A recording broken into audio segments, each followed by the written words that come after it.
My name's Kathy Horan. I live in South Australia. I have been in the education profession all of my working life, and a passion of mine has been religious education and the link with family life. And I've been involved with Garrett Publishing over many years now, and I'm delighted to see this Becoming Catholic series launch afresh. So all of my working life has been deliberately engaging with parents and families, particularly as they prepare their children to celebrate the sacraments. So I've had many roles in leadership in Catholic education, but always a very strong connection with families.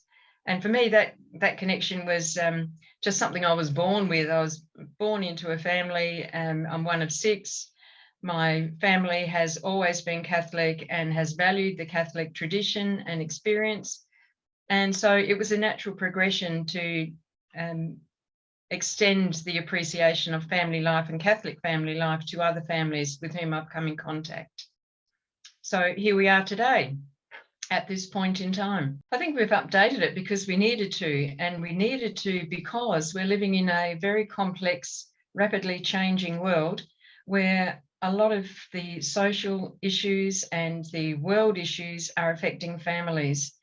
And that's a bit of a no-brainer, but what it does mean is that we need to find fresh ways of casting a very old and dear and sacred and treasured tradition. And we need to do that with and for families. The reason I'm saying that is that, like our church teaches, that parents are the first and ongoing nurturers in faith of their children. Our role as teachers, educators, and catechists is to support that role and to support parents in the transmission of faith, as Francis calls it, to their children.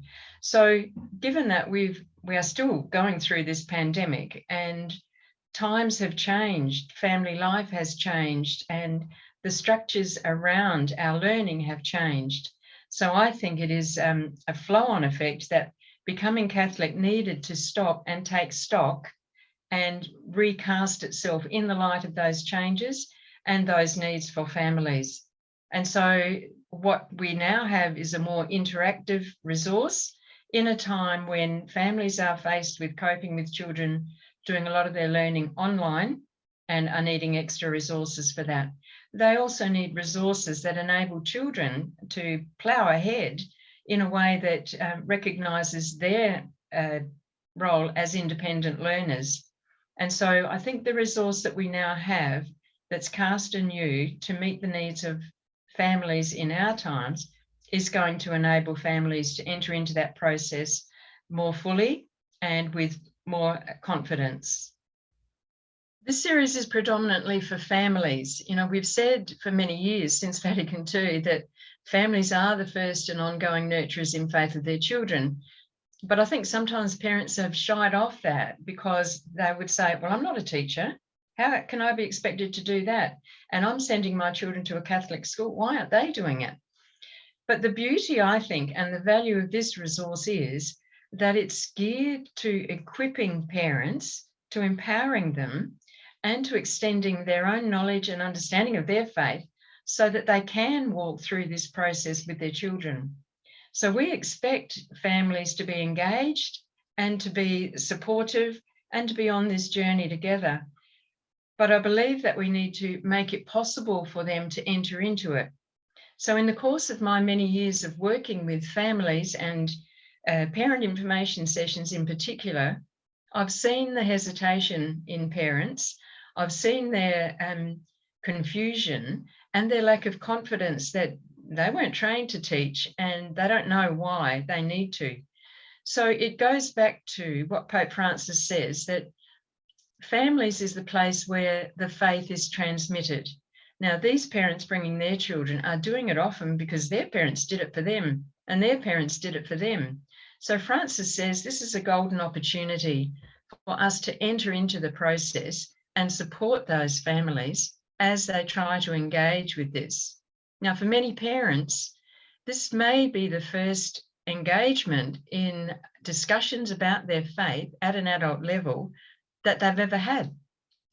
So the moment their children are being prepared to celebrate the sacraments is a follow-on from those same parents making a commitment to bring them to birth in the faith when they had them baptized. So they chose to have them baptized, and they promised that they would support them. So I see this resource as entering into that space where families can sit down and chat together in language that is accessible and meaningful and that can lead the discussion further.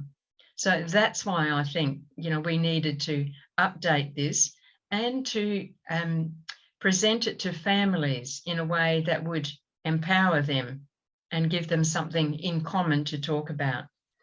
Well, I envisage that they would be very useful and used well in parishes.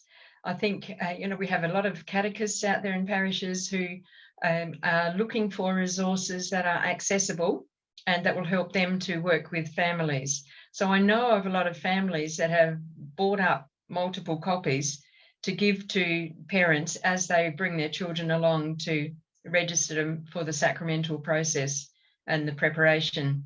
So I envisage that, families in schools and therefore in parishes will be the audiences to attract these books and to use them well. A lot of my reflections in this revised edition have come from my interactions with families from the school in which I worked and the parish in which I was also part of the sacramental preparation team. So I have been often influenced and guided and inspired by the comments of the many families who've come together and have used this resource, in their family groups. In conclusion, I'd really like to say that I hope that these books will achieve the end of giving families a language to speak together about the things that are most important to us in the handing on of our faith in the Catholic tradition as it is lived out in parishes across the country. And the books are really a result of my reflection over many years on my privileged experience of growing up Catholic in a family and of being able to share that. I pay tribute to my parents who started me off on that journey and who were there always in the background, never intruding in a time when they were just expected to, be supportive, and they were. But what has happened as a result of that, I owe to them because of the wonderful gift of life they gave me, but also the thirst for the faith and for sharing it with others. So I hope that families will experience something of that in their families as they sit down and chat to their children about these important things.